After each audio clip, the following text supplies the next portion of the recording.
Anak-anak menikmati animasi dengan menonton film animasi atau memainkan game-game animasi di gadget. Kondisi ini membuat anak-anak terbiasa sebagai konsumen animasi.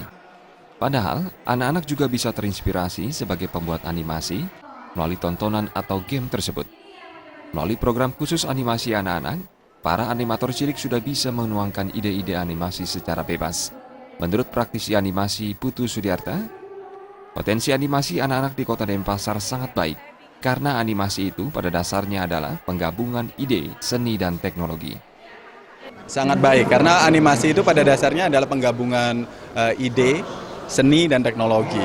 Satunya lagi adalah ide, mereka tinggal punya ide, anak-anak kecil biasanya kaya sekali dengan ide-ide yang masih bebas, dan berikutnya adalah seni.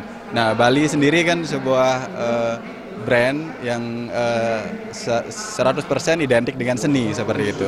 Nah, seni dengan digital itu bisa dipadukan menjadi satu bentuk mereproduksi budaya kita kembali sebenarnya dalam bentuk media digital, dan itu bisa disebarkan ke seluruh dunia lewat YouTube dan seluruh media sosial yang ada saat ini. Dengan pengembangan bakat animasi di kalangan anak-anak, sekaligus mendukung Denpasar sebagai kota animasi. Jenny dan Murawira, Bali TV.